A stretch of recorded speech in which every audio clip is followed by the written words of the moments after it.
सिंह लग्न कब है और कब महालक्ष्मी की पूजा करनी चाहिए, क्यों सिंह लग्न विशेष मानी जाती है। कहा भी जाता है कि सिंह लग्न में की हुई लक्ष्मी की आराधना विशेष ही लाभकारी होती है। तो प्रत्येक व्यक्तियों को सिंह लग्न की आराधना करनी चाहिए, परंतु इसकी जानकारी कैसे हो कि सिंह लग्न कितने बजे से कितने बजे लग रही है और क्या इसका शुभ मुहूर्त है पूजा का, उन सभी चीजों को हम इस वीडियो में लेकर के आए हैं। अगर आप हमारे चैनल पर पहली बार आए हैं तो चैनल को सब्सक्राइब कर लीजिए, बेल आइकन दबा लीजिए ताकि आगे आने वाली प्रत्येक जानकारी आप तक पहुंचती रहे, क्योंकि हम ऐसी वीडियो लेकर के नित्य प्रति आते हैं जो आपको मार्ग प्रशस्त करती है। और यह चैनल पूर्ण रूप से निःशुल्क है, किसी प्रकार से कोई शुल्क नहीं है। कहा जाता है कि 12 राशियां हैं, 12 राशियों में प्रत्येक राशि की लग्न चलती है।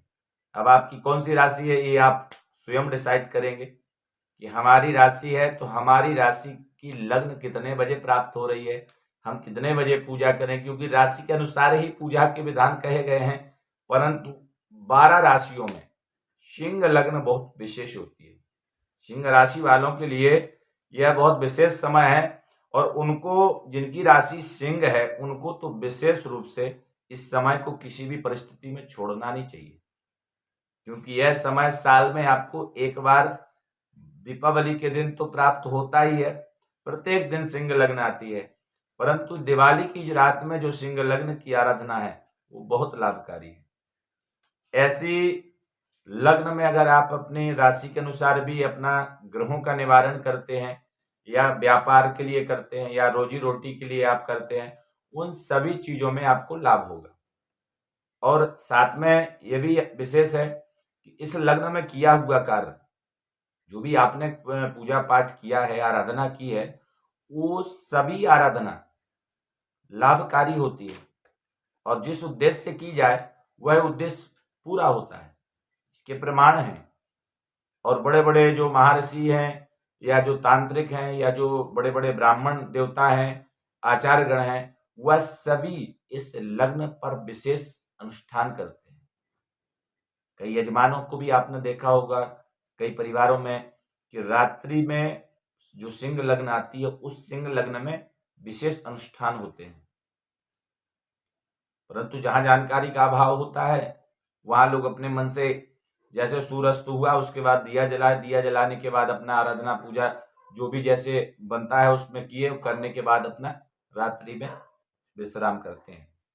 परंतु आपको विश्राम करना है लेकिन सिंह लग्न के उपरांत, क्योंकि वैसे भी कहा जाता है कि काल रात्रि, महारात्रि, मोह रात्रि, दारुण, 4 रात्रि में सोने का विधान ही नहीं कहा गया है। इन 4 रात्रि में आपको सोना चाहिए।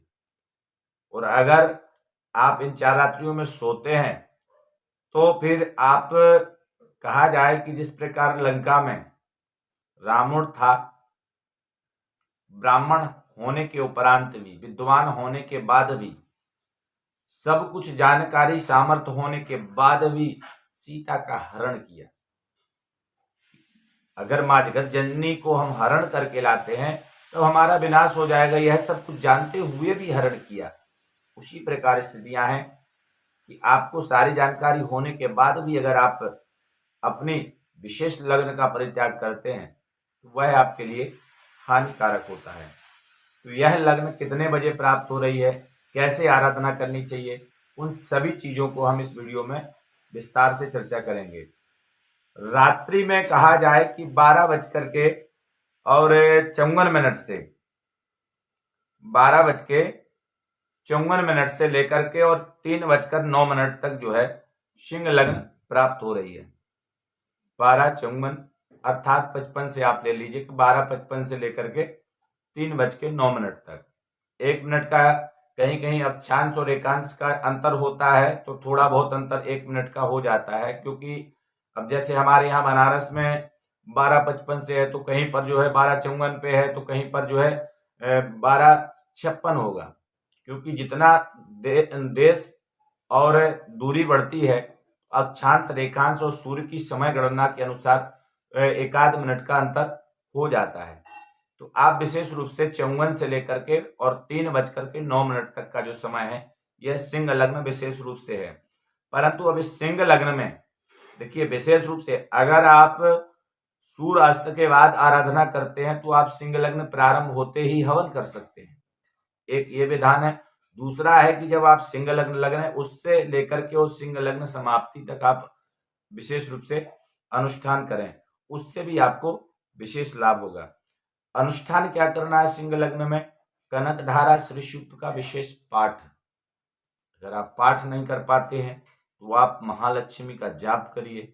जाप भी नहीं कर पाते हैं तो आप किशमिश ले लें या गेहूं ले लें या मसूर की दाल ले लें या फिर कहा जाए कि सिक्का ले लें। आप 10 सिक्का लेकर के भी आप महालक्ष्मी की आराधना कर सकते हैं। एक सिक्का लेकर के चढ़ाएंगे ओम महालक्ष्मी नमः, फिर इसी तरह दूसरा चढ़ाएंगे। 10 जब हो जाएगा तो फिर उसके बगल में दूसरा वहां से उठा के दूसरी जगह रखते जाएंगे, फिर वहां से वहां, इसी प्रकार चलता रहेगा। तो वही सिक्का गणेश जी के सामने, लक्ष्मी के सामने, गणेश जी के सामने, लक्ष्मी के सामने, तो उसमें आपकी गिनती होती जाएगी कि हमने 10 बार महालक्ष्मी का नाम का जप किया है। या अगर आपके पास माला है कमलगट्टा की तो आप कमलगट्टा की माला से भी आप आराधना कर सकते हैं। और विशेष रूप से हवन करना बिल्कुल भी ना भूलें, क्योंकि अगर आप हवन करते हैं तो उससे आपके घर में सुख शांति होगी, धन वैभव आएगा, साथ में महालक्ष्मी की कृपा साल भर आप पर बनी रहेगी। आपका रोजी रोजगार, दुकान, जो भी धंधा आप करते हैं वह सब बढ़ोतरी को प्राप्त होगा। तो विशेष रूप से सिंह लग्न को आप भगवती की आराधना जरूर करें।